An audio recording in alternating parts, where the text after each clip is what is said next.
It's Thursday, October 31st, 2024. I'm Albert Mohler, and this is The Briefing, a daily analysis of news and events from a Christian worldview.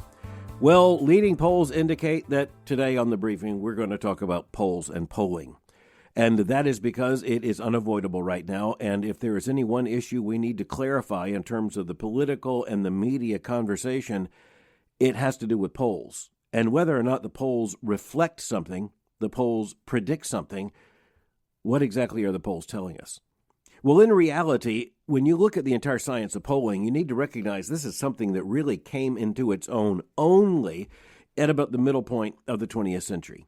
And that's because the ability to assemble wide-ranging samplings of public opinion and the ability to tabulate the figures, that's something that didn't really exist until the machine age and later the digital age. And so even as there was a hunger to answer questions like what are people thinking, the reality is you basically didn't know until, for example, the votes are tabulated in an election. Now, just wait just a minute. I'm going to say that right now we still don't know until the votes are tabulated in an election. But we do know a lot more. And even though we talk about the polls failing to predict or the polls rightly predicting elections, the reality is we can't stop talking about them.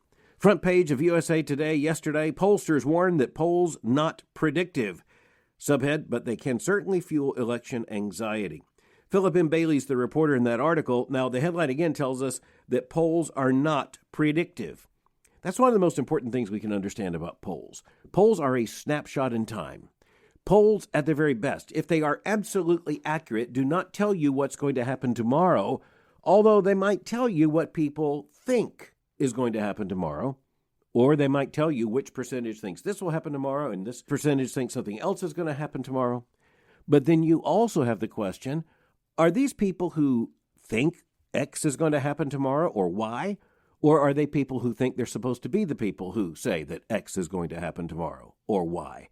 Which is to say you can chase this question like a dog chasing its tail. You're just going around in a circle, and you'll never figure out the tail is your own. Bailey begins his piece by saying, quote, "Who is going to win the 2024 presidential race? That question is vexing the country as all types of prognosticators, whether they be pollsters, academics, or international odds makers, advertise their data and intuition to voters eager for a peek into a crystal ball, predicting either a future Kamala Harris or a Donald Trump administration." He then says very quickly, quote, "No one knows what will happen on November 5. Tens of millions of Americans have already cast their ballots as part of early voting, and tens of millions more have yet to vote their preference for who should lead the country for the next 4 years." But nevertheless, the turn in the article comes when he writes, quote, "But the country is anxious about the outcome amid an increasingly bitter political divide," end quote. Okay, I'll just say that at this point in virtually any presidential election, the same thing would be said. The same thing would be said if you're just going to state that the country is anxious about the outcome amid an increasingly bitter political divide. At which point, in what presidential race was that not the case? Presidential races in the United States, elections for presidents, they put all the basic issues on the line. You go back a generation or so, it was in the context of the Cold War. You go back before that, it was the context of the Vietnam War. It was the politics of Lyndon Johnson's Great Society versus Richard Nixon calling for order. And you're looking at different elections there, but the point is there were different themes that seemed to resonate with the American people. You also have the fact that going back into the 20th century, there were issues such as looming world wars, a Great Depression. Go back into the 19th century, think about the election of Abraham Lincoln. The United States was just about to enter a civil war. It's a bit of an exaggeration to say that all of a sudden this election is now confronting the public with what's an increasingly bitter political divide. Increasing over what? The fact is that you reach this point in a presidential election, it's pretty bitter, and that's the bitter truth. But the issue about the polls is really important. The USA Today story again said pollsters warn that polls are not predictive. Now, they say that, but just about everyone thinks they are predictive. Why is that so? Why do they have to run a headline saying polls are not predictive when, on the other hand, the New York Times, virtually at the very same time, is running articles saying, the polls indicate that the race is incredibly tight. Well, the fact that the race is incredibly tight today, that's behind the pollsters' data. But the reality is that everyone's thinking, okay, what does that tell us about the turnout? What's that going to tell us about the actual vote, the tabulations? What is that going to tell us about the outcome of the election? I'm just going to tell you that's as natural as can be. It's as unavoidable as we can imagine.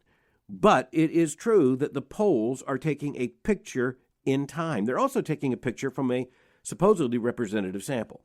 So you look at all these different polling companies, you look at all the different firms, you look at all the different approaches, the think tanks, the universities, each has its own form of a algorithm, a formula, a collection pattern.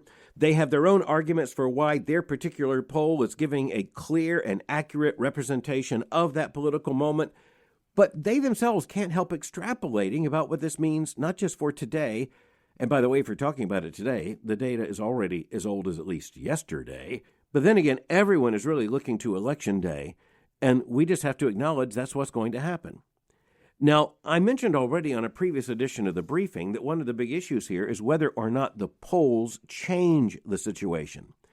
And that's because, at least at some points in American history, one of the patterns related to polling is a basic winner's bias, which is to say that in certain competitive situations that might be measured by polling, at least in some situations, people want to be on the side of the winner. So whether or not they think this person will win, they want to be a person who said they thought that person would win. All kinds of issues complicate the picture of polling, but we can't stay away from it. The media will run headline news stories warning us that polls are not predictive. At the same time, you'll have competing newspapers running front page articles. And it's not so much that they are misrepresenting the poll, saying this is what's going to happen, but they say, look, the race is incredibly close. This is how close it is. I mentioned also earlier, as we talked about this in weeks past, that one of the indications that a race really is close is that both sides understand it to be close. And here's where, in the current situation, the people related to the two campaigns are saying things that make it indicate they both actually believe right now that one candidate rather than the other has the momentum. That one candidate that both sides seem to think has the momentum right now is Donald Trump, the Republican nominee. But will that translate into an electoral win? Well, Vice President Kamala Harris is not conceding the race at this point. The big speech that she made on Monday night there in New York was intended not only to be kind of a period at the end of her campaign, it was also intended to be something of a restart. But at the same time, you also have people on both sides of the equation, political consultants and pundits who are beginning to say, all right, let's do an autopsy even before the body's dead. Let's go ahead and say, if Donald Trump loses, I'm going to tell you why he lost. Or if Kamala Harris loses, I'm going to tell you why she lost. She didn't take my advice. That's what a lot of them are going to say. Another problem with the polls is that Americans, I'm not insulting Americans here, but it's true virtually everywhere in the world. Common citizens really aren't all that adept at following the math. And so, for example, you take a major report done in the Financial Times, which is a British newspaper, an authoritative, very establishment British newspaper. The Financial Times ran a major report over the weekend with the headline, "The Problem with Polling." Oliver Roeder, reporting for the Financial Times, tells us, quote, "A torrent of data on voting intentions in the U.S. presidential election seems to get us no closer to predicting the result." Then he asked the question, is addiction to polls distracting people from the real issues at stake? All right, so characteristic of the Financial Times, this is a pretty in-depth report. It's more in-depth than you're likely to find in any American newspaper. And there's some fascinating stuff in it. So, for instance, you take a poll such as the one known as 538. All those words are spelled out. Back in the 2016 race, 538 gave Donald Trump only a 29% chance of winning. Again, 2016, only a 29% chance of winning. Now, that does appear to be making a prediction. Now, was it right or was it wrong? They said that Donald Trump had a 29% chance of winning the presidency, and you're probably thinking, well, that means he had a 71% chance of not winning the presidency. But as the Financial Times points out, 29% happens all the time. Just think of the weather predictions. The Financial Times also points to something else, and that is that by the time we get to election night, there will have been thousands of polls that have been taken. Those thousands of polls will have been crunching millions of numbers.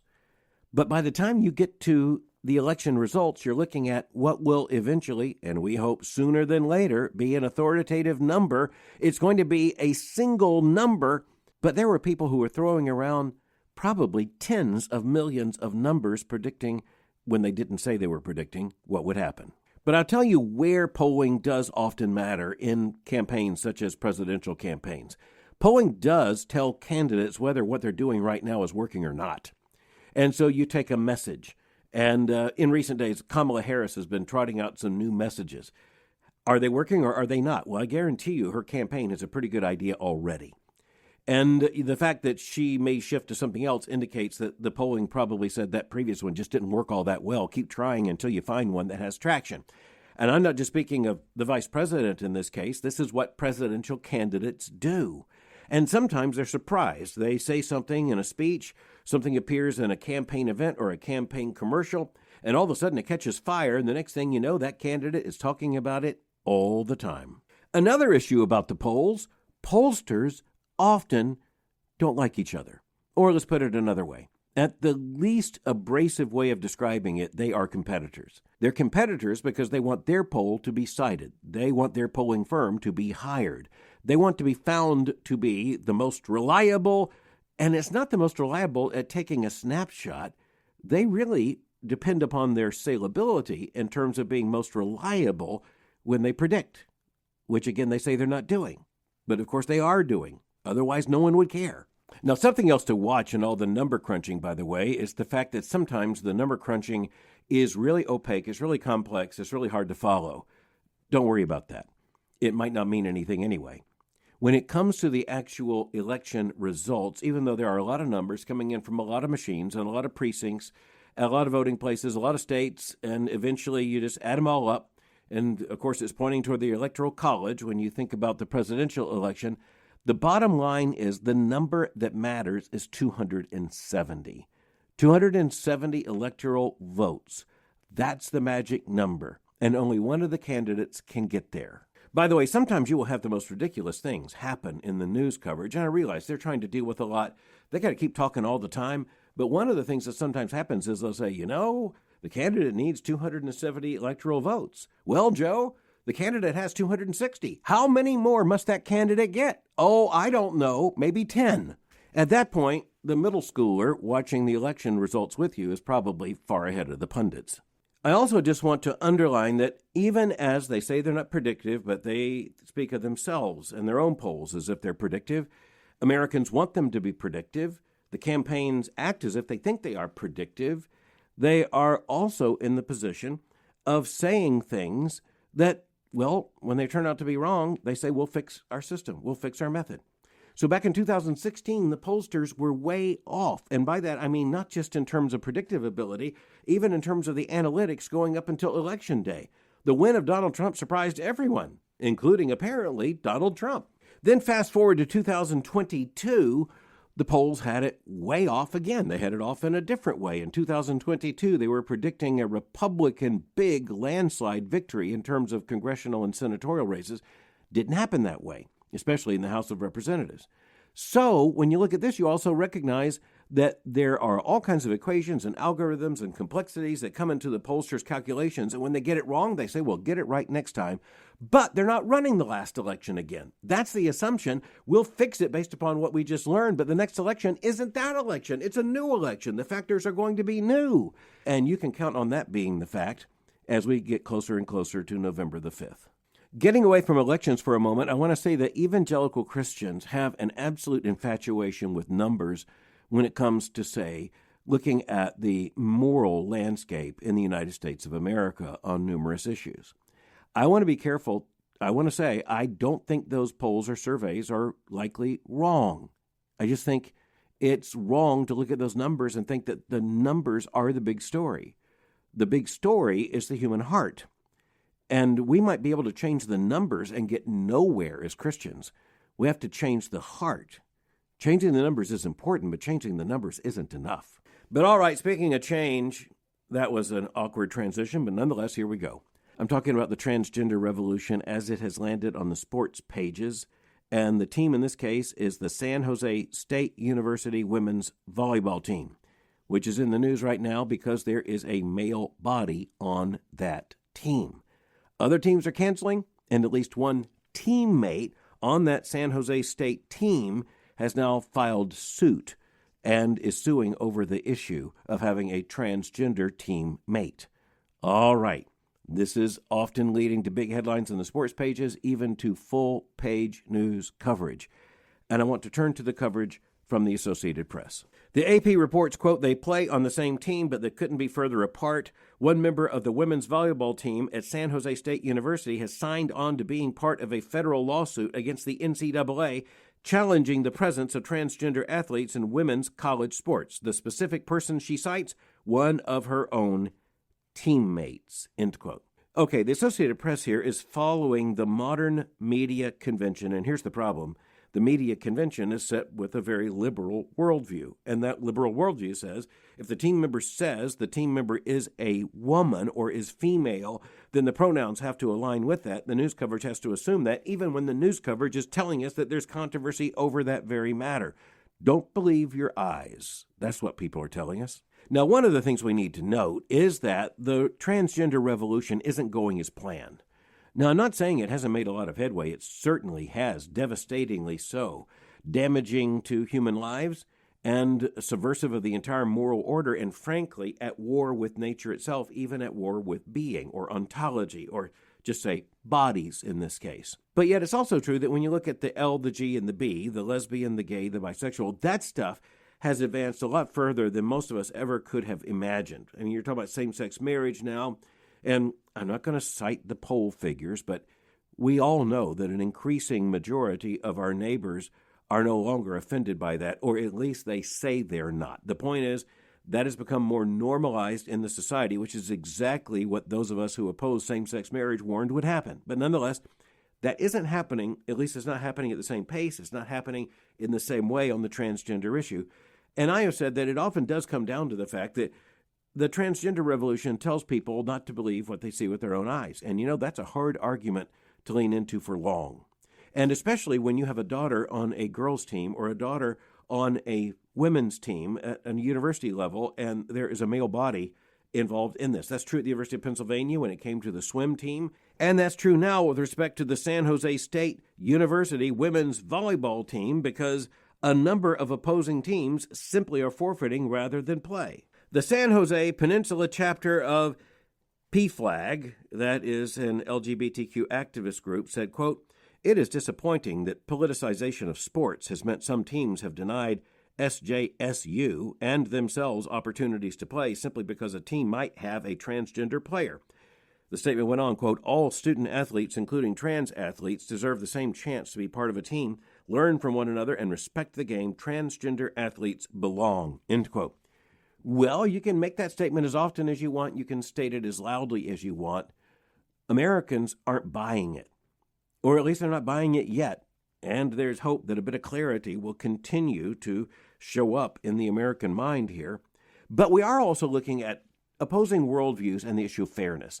That comes out in this article from the Associated Press in a way that I think Christians simply have to know. Both sides are arguing their position on the basis of fairness.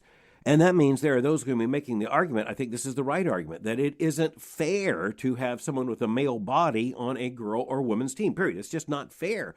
I would go beyond that and say it's not right. But nonetheless, fairness is the modern code word. When people don't have any other ability to make moral judgments, all they have left is fair. And, that's for kids on a playground, but that's, oddly enough, kind of what we're talking about here. We're talking about sport. We're talking about play. We're talking about athletic competition.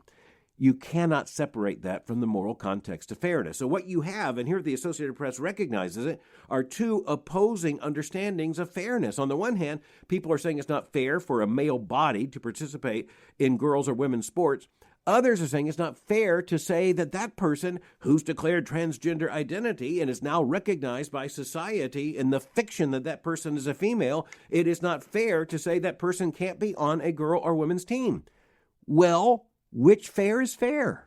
As I said, this is a major report from the Associated Press on this story, so let me just show you how the issue comes up. Quote, where they stand, a chasm apart, is in one fundamental sticking point, a tough question in any arena. What does fairness put in quotation marks here, actually mean? End quote. Well, if we reach the point, and yes, we have reached the point, where you have to put the word fairness in quotation marks, guess what? We are looking at an absolute moral breakdown. We're looking at a worldview breakdown. The AP article cited Dr. Bradley Annawalt, who's identified as a hormone specialist and professor of medicine at the University of Washington School of Medicine. He said that science can answer many questions, but it can't answer the question, what is fair? Well, you know what? That's not only a fair response, that's a correct response. Science can't tell us what is fair. But there's something else, and that is that the article cites early on that one thing, quote, one thing opposing sides have in common is framing their stance as a matter of what's fair and right. That's absolutely true. Later, an amazing statement, quote, after all, a sense of right and wrong is part of the human worldview, formed from highly individual factors like each person's environment, the cultures they grew up and live in, and their experiences, end quote.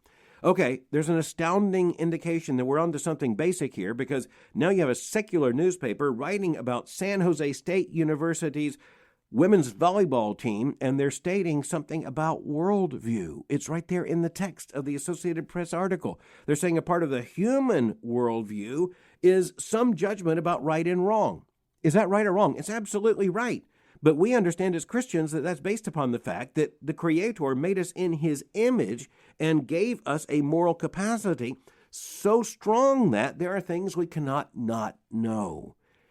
And you're looking here at a secular attempt to try to explain that. But you also see a bigger secular problem here. I won't even have time today to look through this article and mention all the times opposing views of fairness are cited.